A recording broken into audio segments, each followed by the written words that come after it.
Taman felt the cold metal table against his bare skin. His body hurt everywhere. The alien creatures had been doing terrible things to him for weeks now.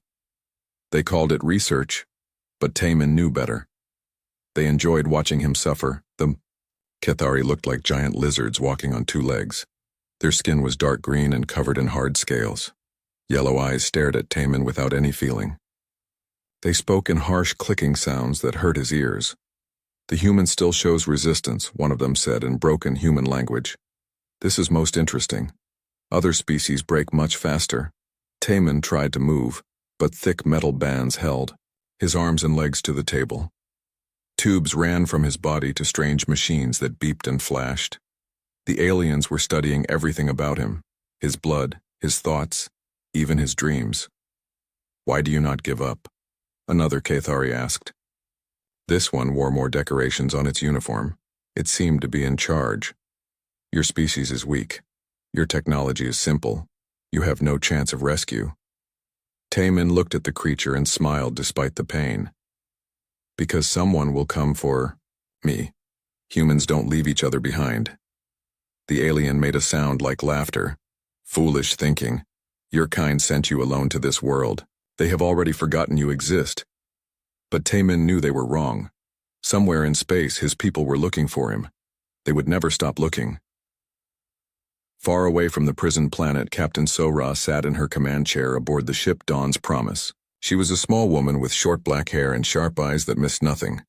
Her crew of 12 trusted her completely. "Captain," said Hyunwoo from the weapons station. He was young but smart, with hands that never shook during battle. "We're getting something on the emergency channel." Sora turned to look at him. "Put it through." A weak signal filled the bridge. It was mostly static, but buried in the noise was a pattern. A code that every human ship captain knew by heart. Someone was in trouble and needed help. "It's coming from the Veltar system," said Kyung-soo from navigation. He was the best pilot Sora had ever seen, able to fly through asteroid fields like they were empty space. "That's deep in Cathari territory." "Can you clean up the signal?" Sora asked. Ji-Hai worked at her engineering station. She could make any machine do what she wanted, even when it should be impossible. Her fingers moved quickly over the controls. "I'm trying, Captain. There. Got it." Taman's voice came through the speakers. It was weak and full of pain, but still human. Still alive. "This is Dr. Taman of the research station New Hope. I'm being held prisoner on Veltar Prime. The Cathari they're doing experiments. If anyone receives this, please tell my family I tried to stay strong." The bridge went quiet. Everyone knew what Cathari experiments meant. No one who went into their labs came out the same. Most didn't come out at all. "Captain," said Minho from the communications station. He was quiet most of the time, but he never missed anything important. "Earth Command says we're not supposed to enter Cathari space. It could start a war." Sora stood up. Her crew watched her, waiting for orders. They all knew what she was thinking. One human was trapped and suffering. The right thing to do was clear, even if it meant breaking rules. "How many Cathari ships are in that system?" she asked. Hyunwoo checked his sensors. "At least 50, Captain. Maybe more. We're just one exploration ship." "And they think humans are weak," Sora said quietly. "They think we won't risk ourselves. For one person." She looked around at her crew. "They're about to learn how wrong they are. Set course for Veltar Prime." "Captain," Ji-won said from the diplomatic station. She handled all contact with alien species and always tried to find peaceful solutions. "Maybe we should contact the Cathari government first. Try to negotiate for his release." Sora shook her head. "Taman doesn't have time for negotiations. Besides, when did the Cathari ever listen to reason?" The ship turned toward Cathari space. It would take 3 days to reach Veltar Prime, even at maximum speed. 3 more days of torture for Taman. Sora hoped he could hold on that long. Back on the prison planet, Taman was learning things about his captors. The Cathari thought they were perfect soldiers, but they had weaknesses. They followed orders without thinking. They never expected attacks from impossible directions. Most importantly, They didn't understand why humans cared about each other. Your pack bonding. Behavior is a serious flaw, the lead scientist told him during another session. It makes you do foolish things. Risk your lives for others. This weakness will destroy your species. Taemin laughed, even though it hurt. You think caring about each other makes us weak? That's why you'll never understand us. The alien's yellow, eyes narrowed. Explain this foolishness. When you threaten one human, you threaten all humans, Taemin said. We're not just individuals. We're family. And family doesn't abandon family. The Cathari made notes on his tablet. To him, these were just interesting observations about an inferior species. He didn't understand that he was documenting the reason for his civilization's future defeat. The Dawn's Promise reached the edge of the Veltar system on the third day. Sora gathered her crew for a final briefing. They were about to attempt something that should be impossible. 12 of us against 50 of them, she said. The Cathari have bigger ships and more weapons, but they have one big weakness. They think like machines. They follow patterns, do exactly what their training tells them to do. What's the plan, Captain? Asked Yunsu. She was the ship's doctor, but she could also handle weapons when needed. Her steady hands saved lives in surgery and battle. We don't fight their ships, Sora said. We sneak past them. Get to the planet, find Taemin, get out before they know what happened. How do we find him on an entire planet? Hyunwoo asked. Jihye smiled.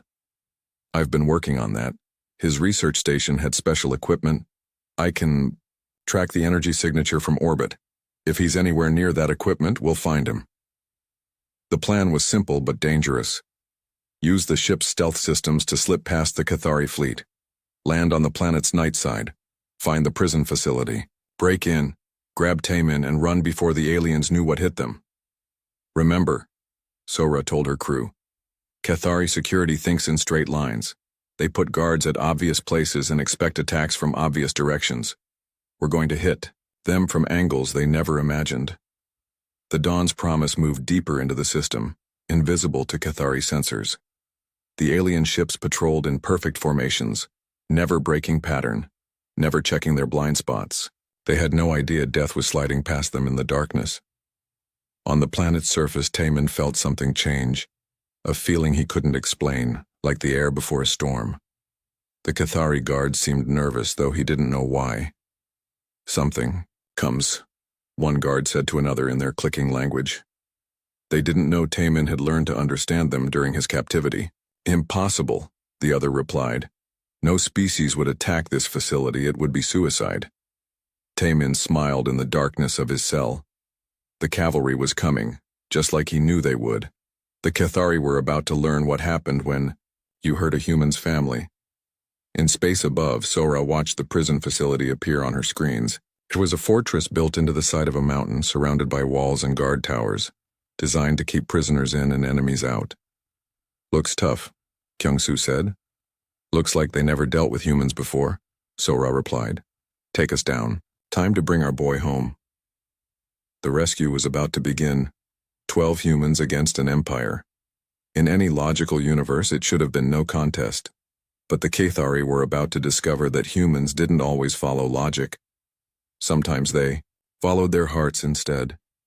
The rescue had worked, but barely.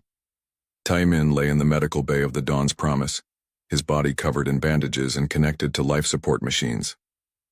Dr. Yunsu worked around the clock to keep him alive. How is he? Sora asked, standing beside the medical bed. Yunsu looked tired. She had been operating for 6 hours straight, fixing damage the Cathari had done to Taemin's body. He'll live, but Captain, what they did to him. She shook her head. I've never seen anything like it. They weren't just studying him. They were trying to break his mind. Taemin's eyes opened slowly. He looked around the room until he found Sora's face. You came, he whispered. I knew you would come.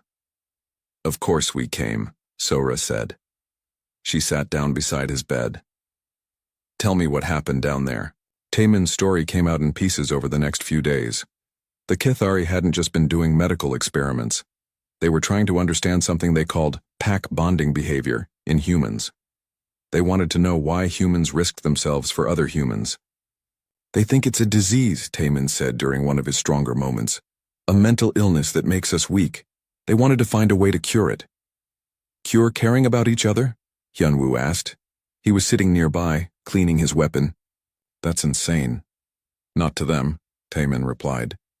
The Cathari don't care about individuals, only the group, the Empire. They can't understand why we would risk everything to save one person. Jihai looked up from her computer. That's why our rescue worked. They never expected anyone to come for you. Their entire defense was built around stopping armies, not a small group trying to save one man. But the rescue had consequences. The Cathari were angry and embarrassed. War Master Velkoth, the leader of their forces in this sector, had sent messages across the Empire. A small human ship had made him look like a fool. This could not stand. They're hunting us, Minho reported from his station. 50 ships are chasing us across 3 systems. They want us alive so they can make an example. Let them chase, So-Ra said. We're faster and smarter. They'll never catch us. But something bigger was happening. Word of Taemin's rescue was spreading through human space. Not through official channels, but through the networks that connected every human ship, station, and colony. The story grew with each telling. On Earth, Colonel Dong-hyun read the reports in his office. He was an old soldier with gray hair and scars from a dozen battles. He had seen what war could do to good people. But this was different. This wasn't about territory or resources. This was about family. Sir, his aide said, bringing him another message. We're getting requests from ship captains across the sector. They want permission to help with the rescue. The rescue already happened, Dong-hyun said. Yes, sir. But they want to help with what comes next. Dong-hyun knew what that meant. The Cathari were hunting the Dawn's Promise. Soon they would corner So-Ra and her crew. When that happened, those 12 humans would need backup. On the naval station orbiting Mars, Commander Hai-Wan stared at her tactical displays. She was known throughout the fleet as the smartest strategic mind of her generation. Right now, she was studying every Cathari ship movement in the sector. They're not just chasing one ship, she told her staff. They're positioning for something bigger. War Master Velkoth is planning a public execution. He wants every species in the galaxy to see what happens when you defy the Cathari. What do we do? Asked her second in command. Hae-Won was quiet for a long moment. Official policy said they should do nothing. Starting a war with the Cathari Empire would cost millions of lives. But she kept thinking about the medical reports from Dr. Yun-Soo. What they had done to Taemin wasn't just torture. It was an attempt to destroy everything that made humans human. Send a message to every ship captain in the fleet, she said finally. Tell them about Taemin. Let them make their own choice. The message went out on secure channels. It contained Taemin's medical records, his testimony about Cathari experiments, and footage of his condition when the Dawn's Promise found him. It also contained one simple question. What are you going to do about it? The response was immediate and overwhelming. Ship captains from across human space began sending the same message back. We're coming. Not all of them, of course. Many followed orders and stayed at their posts. But enough said yes to matter. Hundreds of ships began moving toward the edge of Cathari territory. Officially, they were on training exercises or patrol missions. Unofficially, they were gathering for war. Youngja sat in her intelligence office, coordinating with resistance groups on worlds occupied by the Cathari. The news about Taemin had reached even these oppressed populations, and they were eager to help. The Cathari do the same experiments on our people, one resistance leader told her over encrypted communication. But no one ever comes to rescue us. That's about to change, Youngja promised. On the Dawn's Promise, Taemin was getting stronger. The physical wounds were healing, but the mental ones ran deeper. He had nightmares about the Cathari laboratory. Sometimes he woke up screaming. I keep thinking about all the others, he told Yun-Soo during one of his therapy sessions. How many beings are in Cathari labs right now? How many are suffering like I did? That's not your responsibility, Yun-Soo said gently. You survived. That's enough. But Taemin shook his head. No, it's not. They chose me because they wanted to understand humans. Well, now they're going to understand us completely. They're going to learn what happens when humans get angry. The chase continued through space. The Dawn's Promise stayed ahead of the Cathari fleet, but just barely. Kyung-soo's piloting skills kept them alive, threading through asteroid fields and nebulae where the bigger alien ships couldn't follow. They're getting closer, Hyunwoo reported. We can't run forever. We don't have to, So-ra said. She was looking at long-range sensors, watching something the Cathari hadn't noticed yet. Look at this. On the edge of sensor range, ships were gathering. Human ships, hundreds of them, all converging on their position. The cavalry wasn't coming. It was already here. War Master Velkoth stood on the bridge of his flagship, staring at the same sensor readings. His yellow eyes widened with surprise and something that might have been fear. How many ships? He asked his tactical officer. Unknown, sir. They appear to be arriving from multiple systems. Current count is over 300 vessels. Impossible, Velkoth hissed. Humans don't have that many military ships in this sector. Sir, many of them appear to be converted civilian vessels. Cargo ships, passenger liners, even mining ships, they've been armed for battle. Velkoth's scales clicked together in agitation. This was not how wars were supposed to work. You didn't arm civilian ships and send them against a professional military. It was chaos. It was insanity. It was completely human. Send a message to the High Command, he ordered. Tell them we may need reinforcements. But the High Command was dealing with problems of their own. Across the Empire, resistance groups were attacking Cathari facilities. Someone had given them detailed information about security weaknesses and guard rotations. Planets that had been quiet for decades were suddenly in revolt. Jiwon tried one last time to find a peaceful solution. She sent messages to every Cathari, diplomatic contact she had, offering to negotiate Taemin's release and end the crisis before it became a war. The response came back within hours. The human will be executed as an example. Any ships that interfere will be destroyed. This is the Cathari way. Well, Jiwon said to So-ra. I tried. So-ra nodded. She understood what this meant. There would be no backing down, no compromise. The Cathari had made their choice. Now humanity would make theirs. Taemin struggled out of his medical bed and made his way to the bridge. He was still weak, but he needed to see what was happening. Through the main view screen, he could see the gathering human fleet. Ships of every size and type, all coming together for one purpose. They're here because of me, he said quietly. No, So-ra corrected him. They're here because of what was done to you, because of what the Cathari think they can do to any of us. Taemin watched the ships continue to arrive. Each one represented hundreds or thousands of humans who had made the same choice. One of theirs had been hurt, and that could not stand. The Cathari wanted to understand human pack bonding, he said. I think they're about to get a very thorough education. The awakening was complete. Humanity had been pushed too far, and now they were pushing back. The galaxy was about to discover what happened when you tortured one human and threatened to execute the people who rescued him. War was coming, but it wouldn't be the kind of war the Cathari understood. This would be a war fought by a species that refused to abandon their own, no matter the cost. War Master Velkoth had never experienced failure before. In 200 years of military service, he had conquered 17 star systems for the Cathari Empire. Every species had submitted to superior force. Every enemy had broken under pressure. But these humans were different. Report, he demanded from his tactical officer.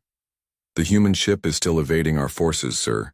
They've escaped from 3 separate ambushes using tactics we don't understand. Velkoth's claws scraped against the metal of his command chair. The Dawn's Promise should have been destroyed days ago. It was a small exploration vessel with light weapons and basic shields. His battle group had enough firepower to destroy 100 such ships, yet somehow they kept slipping away. Show me their latest escape route, he ordered. The main display showed the Dawn's Promise's path through an asteroid field. The human ship had flown between rocks that were barely wider than the ship itself, moving at speeds that should have meant certain death. No sane pilot would attempt such a maneuver. Computer analysis says this flight path was impossible, the tactical officer reported. The reaction time required exceeds known biological limits. Then how did they do it? Velkoth demanded. Unknown, sir. On the Dawn's promise, Kyung-Soo wiped sweat from his forehead. The asteroid field maneuver had been close, but he'd had help. Every member of the crew had been watching sensors, calling out obstacles and clearances. 12 minds working as one, each trusting the others completely. That was some flying, Hyun-woo said from his weapons station. Couldn't have done it alone, Kyung-Soo replied. When Ji-hai called out that power reading from asteroid 7, I knew to swing wide. When Minho spotted the gap between rocks 12 and 15, I knew where to go. The Kethari don't fight like that, Taemin observed. He was back on his feet now, helping with ship operations despite Dr. Yoon-soo's protests. Each of their ships operates independently. Their captains don't trust each other enough to coordinate like we do. Sora nodded. That's their weakness. They see cooperation as a sign of inferiority. Each captain wants to be the one who captures us personally. This was proving to be true. The Kethari fleet kept splitting up, with individual ships trying to outflank the Dawn's promise alone. They wanted the glory of the capture for themselves. It made them predictable and vulnerable. 3 more ships coming in from starboard, Minho reported. Same pattern as before. They're not talking to each other. Ji-hai, can you give us a sensor ghost? Sora asked. Already on it, Captain. Ji-hai's fingers flew over her controls. Dumping metallic particles behind us. In 30 seconds, their sensors will think we're in 3 places at once. The Kethari ships took the bait. They split up to chase 3 false targets, leaving their formation broken and confused. By the time they realized their mistake, the Dawn's promise was long gone, but the chase was taking its toll. The ship's systems were being pushed beyond their limits. Weapon capacitors were overheating. The engines needed maintenance that couldn't be done while running at full power. How much longer can we keep this up? Sora asked Ji-hai privately. Maybe 2 more days, the engineer replied. After that, something critical is going to break, and we don't have spare parts for everything. Sora nodded grimly. They needed to reach the gathering human fleet soon, or the chase would end with their capture or death. War Master Velkoth was having similar thoughts. His ships were also showing strain from the extended pursuit. More importantly, his reputation was suffering with every failed attempt to catch the humans. Sir, his communications officer said, we're receiving a message from the High Command. The face that appeared on his screen was that of Supreme War Master Kethvor, the highest military leader in the Empire. His scales were darker with age, and his yellow eyes held no warmth. Velkoth, the Supreme War Master said, explain to me how one small human ship has evaded your entire battle group for 6 days. The humans fight with no honor, Velkoth replied. They use tricks and deceptions instead of facing us in proper battle. I care nothing for honor, Kethvor snapped. I care about results. You were ordered to capture these humans and execute them publicly. Instead, you have made our military look weak before the entire galaxy. Give me more ships, Supreme War Master. I will crush them. You already have 50 ships. How many more? Do you need to catch 12 humans? Velkoth had no good answer for that question. Furthermore, Kethvor continued, our intelligence reports that other human ships are gathering at the edge of our territory. Hundreds of them. This simple capture mission may become something larger. The humans would not dare attack us, Velkoth said, but his voice lacked conviction. Wouldn't they? You have one of their kind. You tortured him for weeks. Now you're hunting the ones who rescued him.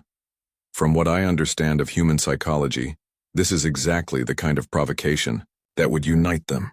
The communication ended, leaving Velkoth alone with his doubts. He had studied human military capabilities before starting this chase.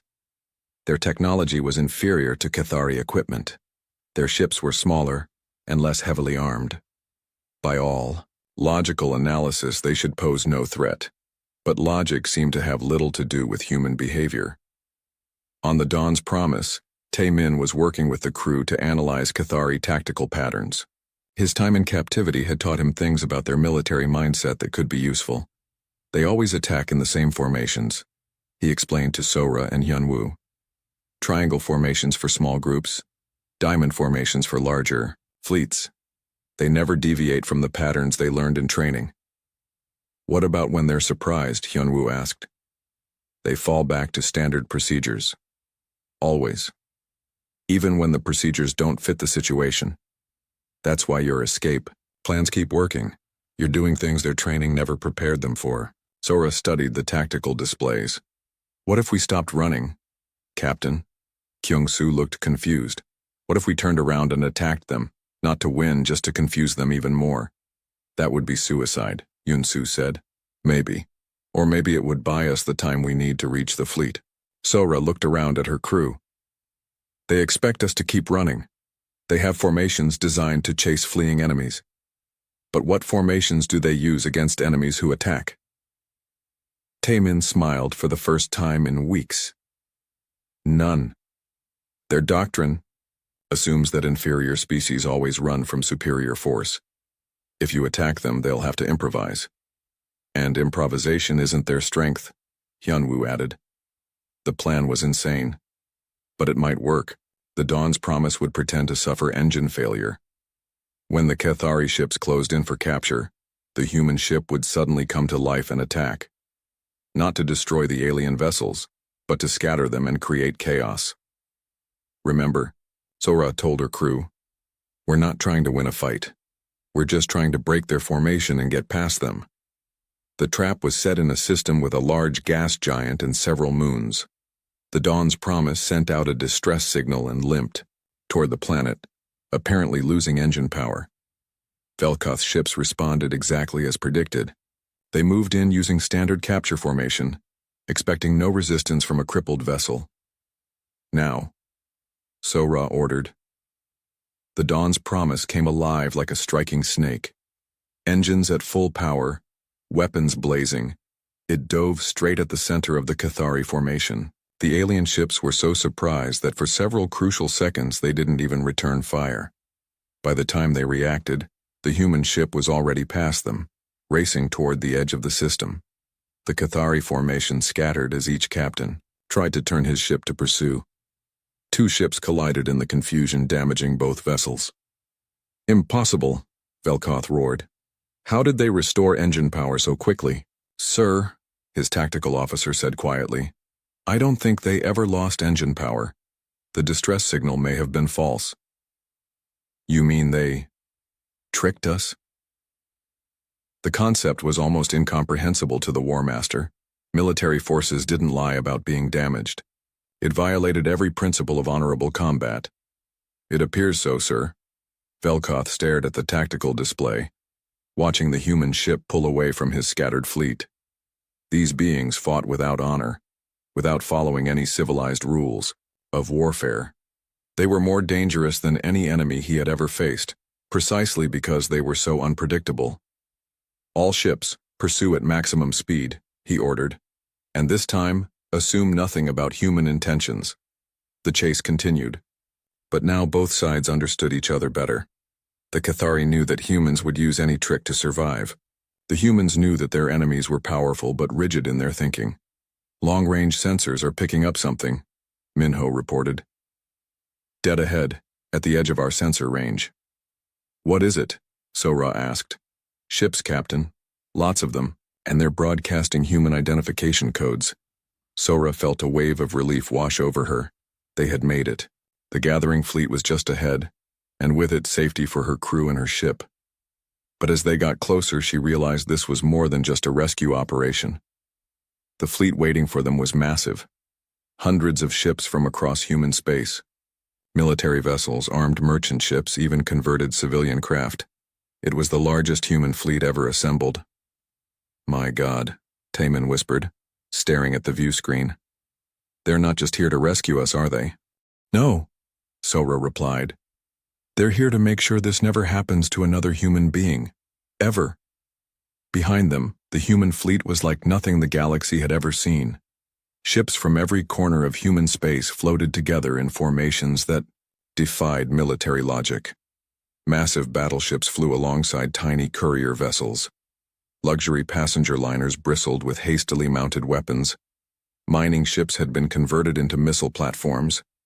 Captain Sang-wook stood on the bridge of the Yao, heavy cruiser Retribution, watching new arrivals appear every hour. He was a career military officer who had spent 30 years following orders.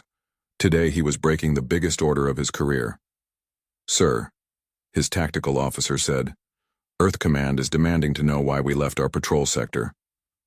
"Tell them.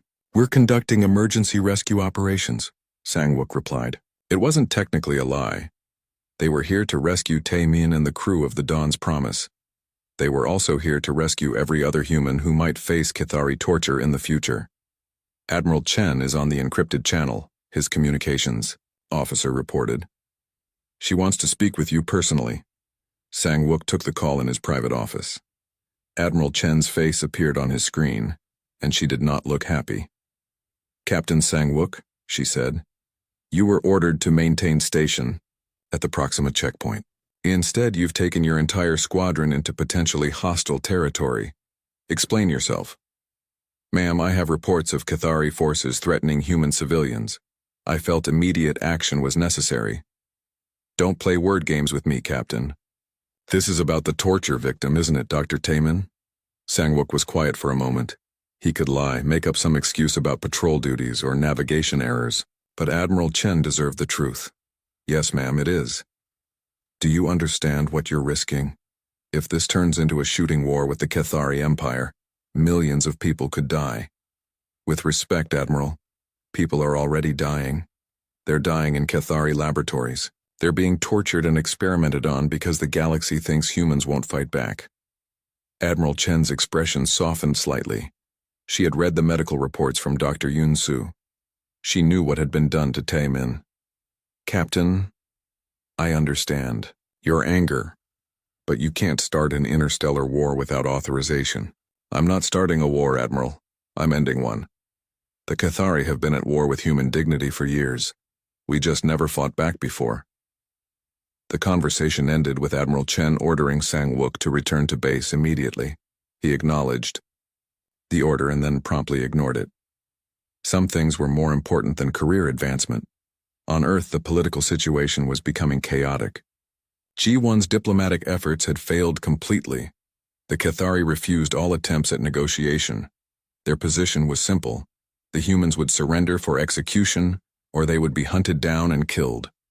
"We need to find a way to de-escalate this," President Kim told his cabinet. "A war with the Cathari could devastate both civilizations." "What do you suggest?" asked Defense Minister Park. "Our people are being tortured in alien laboratories.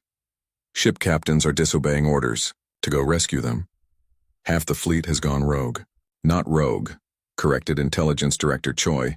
"They're following a higher loyalty to their fellow humans."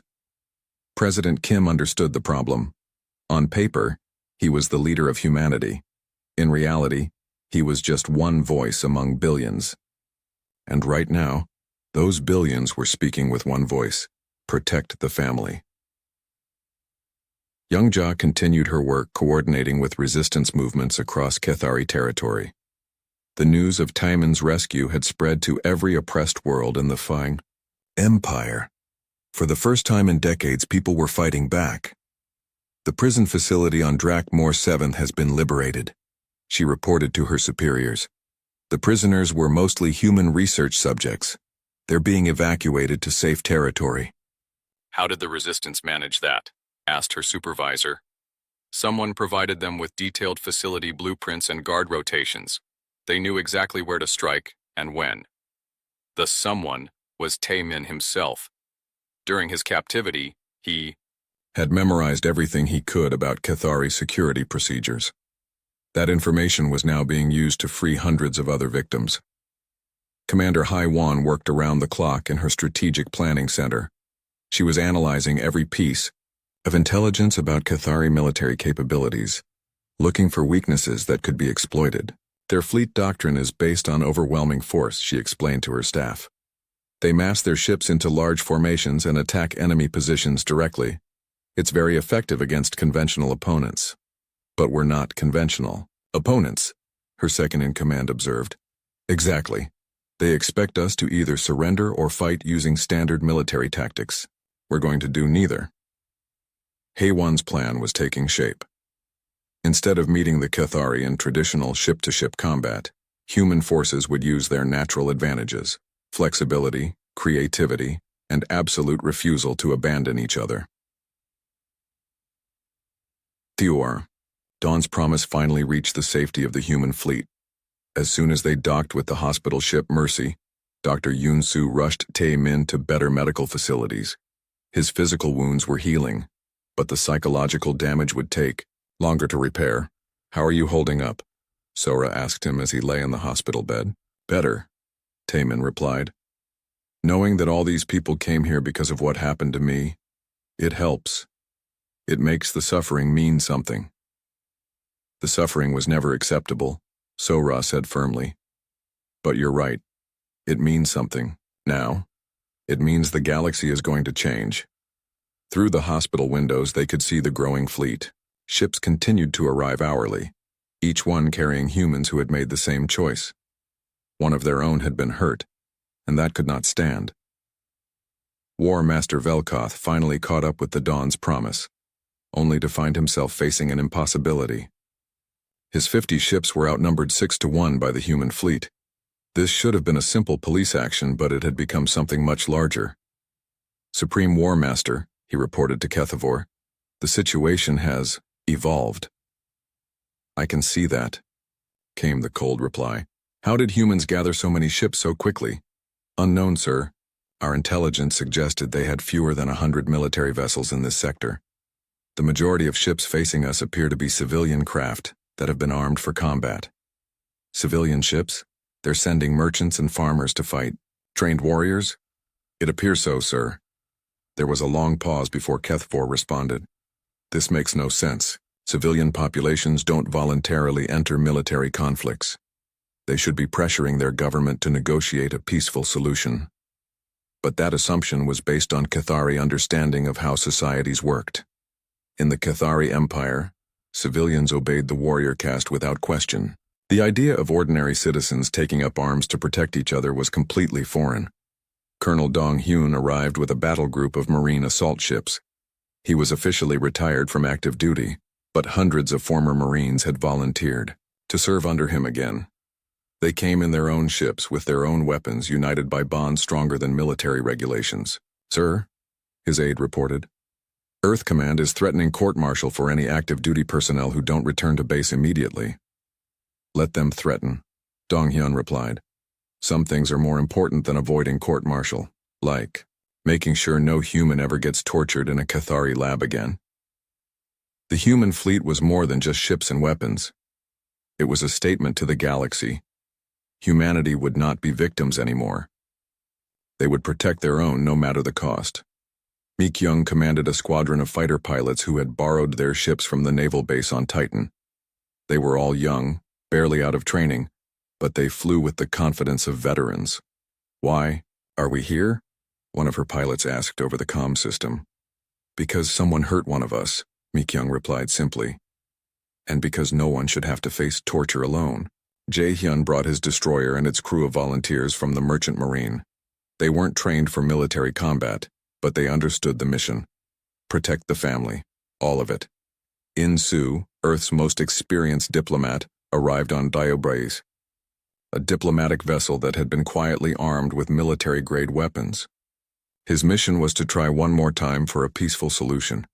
But if talking failed, he was prepared for other options. "The Cathari are offering terms," he reported to the fleet commanders. "They'll release Dr. Tae-min and end the pursuit of the Dawn's promise in exchange for a formal human apology and reparations for the rescue operation." The response was immediate and universal. "Absolutely not. They torture our people and then demand we apologize for rescuing them." Sang-wook asked, "What kind of universe do they think they live in?" "The kind where might makes right," In-Su replied. "The kind where superior technology means you can do whatever you want to inferior species. They genuinely don't understand why we're angry." "Then it's time to educate them," Dong-hyun said. The storm was gathering. On one side, the Cathari Empire with its rigid hierarchy, superior technology, and absolute confidence in their own superiority. On the other side, humanity with its chaotic organization, jury-rigged weapons, and absolute refusal to let anyone hurt their family. War Master Velkoth stared at the human fleet and felt something he had never experienced before. Uncertainty. Everything he under. The message began broadcasting across the galaxy at exactly noon, Earth Standard Time. Tai Min sat in front of a camera aboard the hospital ship Mercy, his wounds still visible, his voice steady despite everything he had endured. "My name is Dr. Tai Min," he said to the camera. "I am a human xenobiologist. For 47 days I was held prisoner by the Cathari Empire. They tortured me. They experimented on me. They tried to understand what they called the pack bonding disease that makes humans care about each other. The transmission was being sent to every communications network in known space. Cathari officials tried to jam it, but human hackers had infiltrated their systems. The message got through. They wanted to know why humans risk themselves for other humans. Why we don't abandon the weak or sacrifice individuals for the greater good. They thought this made us inferior. Defective, something to be cured." Tai Min held up his scarred hands to the camera. "These are the scars they gave me trying to cure human compassion. These are the marks they made trying to understand love. On 1,000 worlds across the galaxy, beings stopped what they were doing to listen. This was the first time any species had publicly described Cathari research methods. The clinical details were horrifying, but worse was the casual cruelty behind them. But I want the Cathari to understand something," Tai Min continued. "You didn't just torture one human, you tortured part of every human. When you hurt me, you hurt all of us. And now you're going to learn what that means." War Master Velkoth watched the transmission from his flagship. Around him, his officers stood in uncomfortable silence. The human's words were more dangerous than any weapon. "Turn it off," Velkoth ordered. "Sir, the signal is being broadcast on all frequencies. We can't block it." "Then jam their transmission." "We're trying, sir. But they've infiltrated our communication networks. Every time we block one signal, 3 more appear." The message continued. Tai Min was now joined by other voices, humans who had been rescued from Cathari laboratories, family members of those who hadn't been so lucky, scientists who documented the evidence of systematic torture. But the most powerful moment came when Captain Sora appeared on screen beside Tai Min. "The Cathari expect us to be afraid," she said. "They think their superior technology and larger ships will make us submit. They don't understand that we're not fighting for territory or resources. We're fighting for something they can't comprehend. The idea that every thinking being deserves dignity and freedom from torture." Supreme War Master Kethfor watched the broadcast from his command center deep in Cathari space. For the first time in decades, he felt worried. The humans weren't just appealing to sympathy. They were systematically exposing the Empire's methods to every species in the galaxy. "Sir," his intelligence chief reported, "we're receiving reports of uprisings on 17 occupied worlds. Resistance movements are using the human transmission as a rallying cry." "Crush them," Kethfor ordered. "Sir, our forces are already stretched thin. If these rebellions spread, they won't spread. Once we destroy the human fleet, other species will remember their place." But Kethfor wasn't as confident as he sounded. The humans had done something unprecedented. They had made the Cathari Empire's victims visible to the galaxy. In space near the edge of Cathari territory, the 2 fleets faced each other. The Cathari formation was perfect, ships arranged in precise geometric patterns, each vessel in its assigned position. They looked like a machine built for destruction. The human fleet looked like chaos. Ships of different sizes and types scattered across space with no apparent organization. Military vessels mixed with converted civilian craft. No 2 ships were the same design. "They have no formation discipline," Velkoth observed. "This will be easier than expected." But Commander Haywan was watching from her flagship, and she saw something different. The human fleet wasn't chaotic, it was organic, like a living thing that could adapt and change as needed. "All ships," she broadcast on the fleet frequency, "remember the plan. We're not trying to match their firepower. We're trying to do something they can't understand. Work together as one family." The battle began when Velkoth's fleet opened fire at maximum range. Massive energy beams lanced across space designed to shatter human ships before they could get close enough to fight back. But the human ships weren't where the Cathari expected them to be. They scattered in all directions, moving in patterns that seemed random but weren't. Each ship was part of a larger plan that existed only in the collective mind of the human fleet. Mi Kyung led her fighter squadron in a diving attack on the Cathari left flank. Her pilots flew in formations that shifted and changed every few seconds, making it impossible for alien gunners to track them. "Stay close to your wingman," she ordered over the comm system. "Trust your squad mates. They'll keep you alive." The Cathari fighters moved in rigid formations, each pilot following predetermined attack patterns. They were skilled and disciplined, but they couldn't adapt when the humans did something unexpected. "They're flying like they're connected," one Cathari pilot reported. "Like they share one mind." "Impossible," his squadron leader replied. "Maintain formation. Follow standard attack procedures." But the standard procedures weren't working. The Yaodai human fighters moved like a flock of birds, each one reacting instantly to changes in the group. When one pilot was in trouble, others immediately moved to help. When an opportunity appeared, the entire squadron responded as one. Jae-hyun brought his destroyer in close to the Cathari battle line, drawing fire away from smaller human ships. His vessel wasn't built for this kind of punishment, but he held position until his shields failed and his hull began to buckle. "Captain," his tactical officer said, "we need to withdraw. The ship can't take much more." "Negative," Jae-hyun replied. "The medical ships are still evacuating wounded. We hold position." "Sir, if we stay here, we'll be destroyed. Then we'll be destroyed. But those medical ships will make it to safety." The Cathari couldn't understand this behavior. Military vessels were supposed to preserve themselves, not sacrifice themselves for non-combat ships. It violated every principle of logical warfare. But Jae-hyun's sacrifice gave the human fleet something invaluable: time.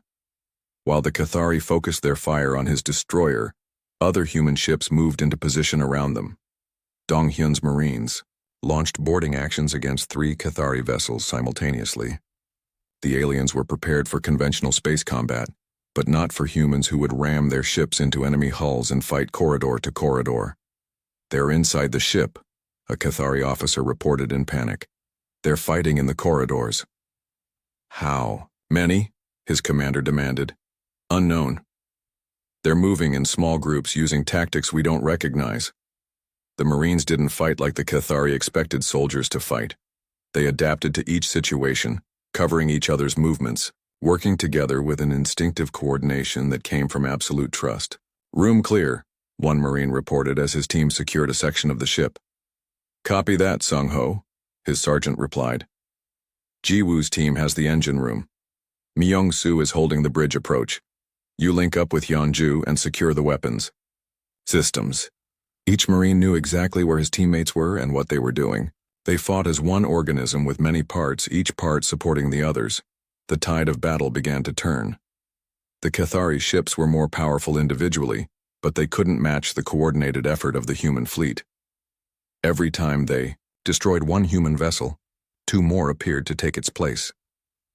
"How is this possible?" Velkoth demanded. "We have superior technology, superior training." "Sir," his tactical officer said quietly, "I think their advantage isn't technological." "What do you mean?" "They fight differently than we do. When one of their ships is damaged, others immediately move to help.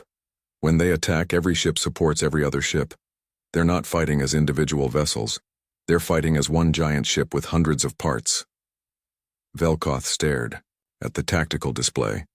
His perfect formations were being torn apart by an enemy that refused to follow the rules of proper warfare. The breakthrough came when Captain Sang-wook's battle group punched through the Cathari center. His heavy cruisers had taken terrible damage, but they kept fighting, kept pushing forward, because they knew other humans were counting on them. "All ships," Haewon broadcast. "The center is broken. Execute breakthrough maneuver." The entire human fleet surged forward like water through a broken dam. Cathari ships found themselves surrounded, cut off from their support, facing enemies who seemed to know exactly how to exploit every weakness. War Master Velkoth realized his position was hopeless. Half his fleet was destroyed or captured. The other half was scattered and demoralized. In any rational universe he would withdraw and regroup, but the Cathari Empire didn't accept defeat. It had never accepted defeat. "All ships," he ordered, "prepare for final assault.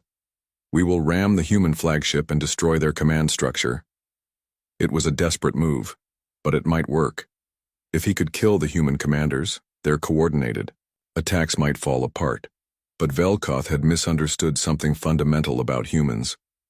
They weren't fighting because their commanders ordered it. They were fighting because they chose to fight. Because one of their own had been hurt, and that could not stand. When Velkoth's flagship dove toward the Hue 6 months after the battle, the galaxy was still trying to understand what had happened.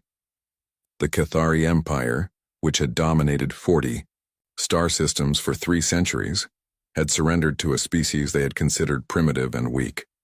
Ambassador Insu stood before the Galactic Council on the neutral world of Harmony Station. Representatives from hundreds of species filled the great assembly hall, all waiting to hear what humanity wanted as the price of their victory. "Honored delegates," Insu began, "the question before us today is simple. What kind of galaxy do we want to live in?"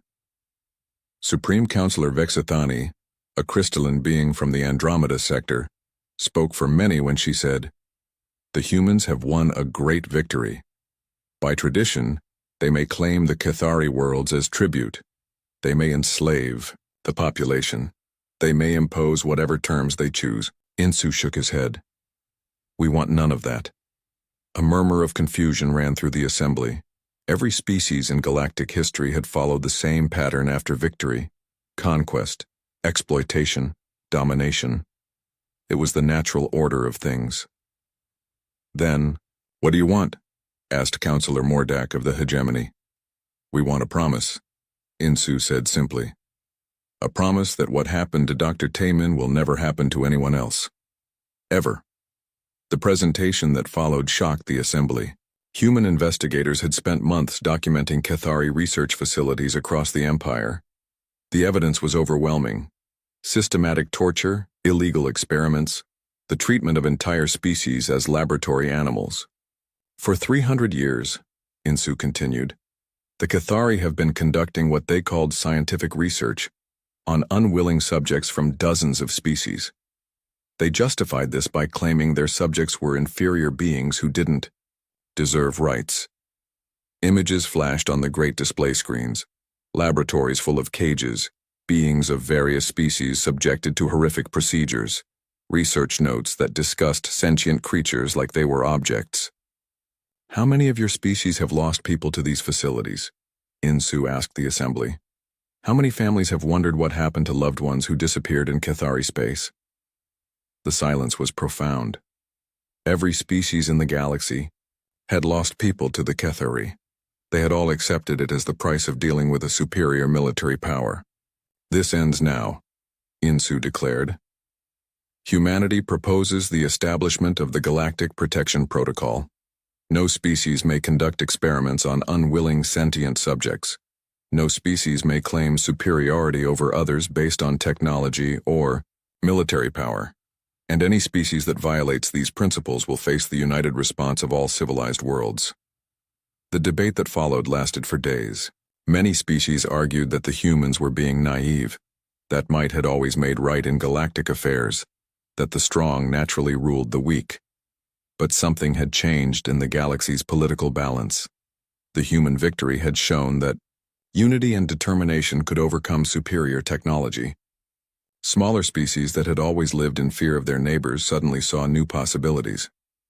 On the former Cathari homeworld, a different kind of change was taking place.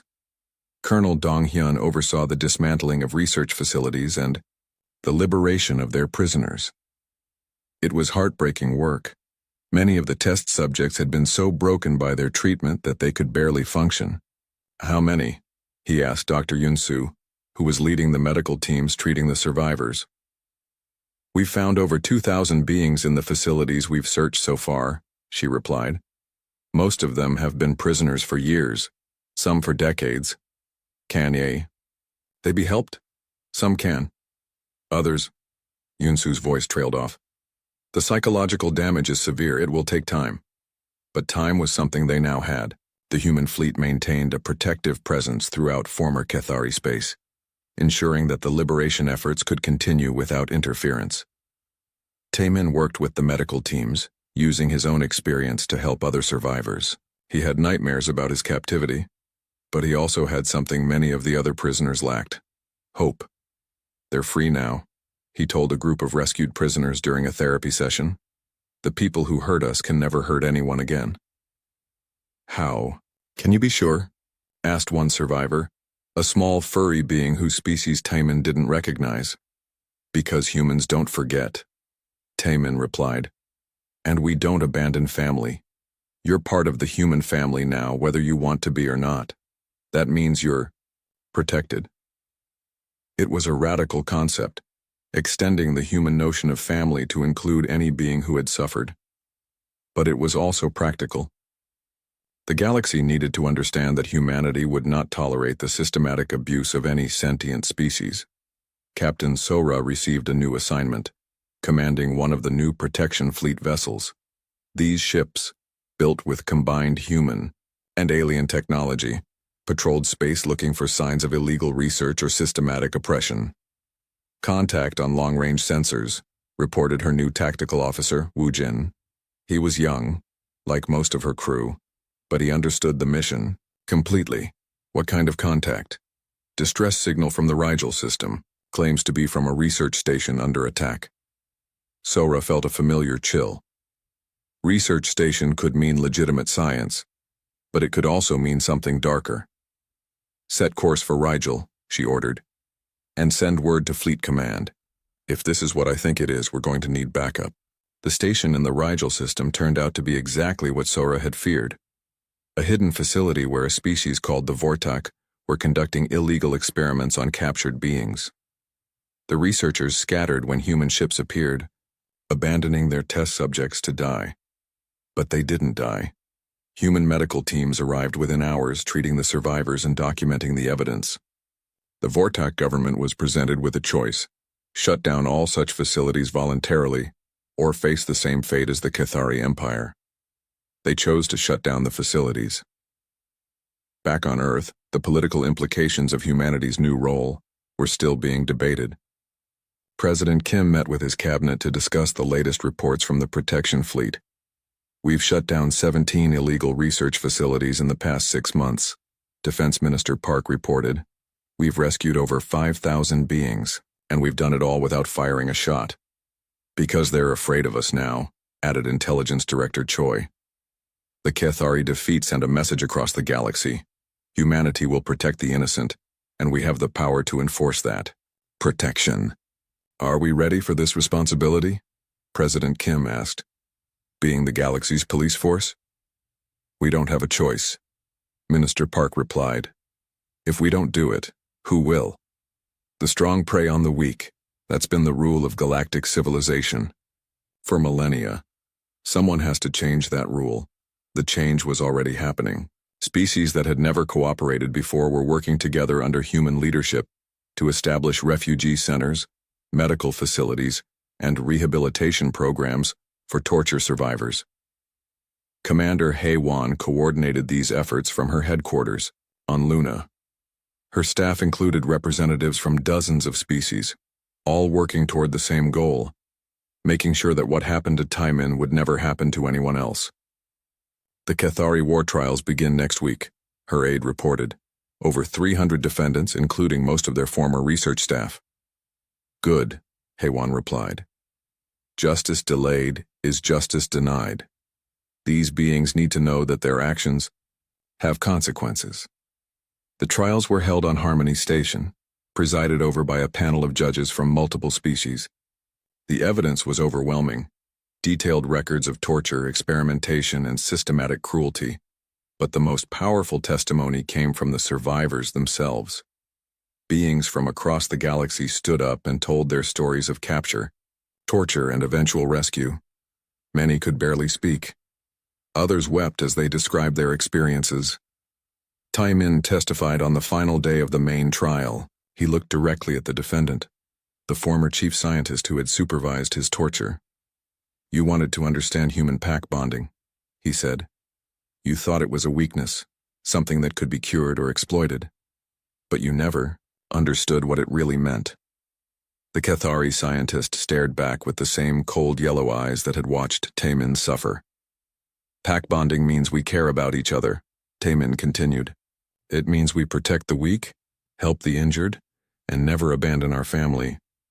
You thought this made us weak. Instead, it made us strong enough to defeat your entire empire." The verdicts were unanimous.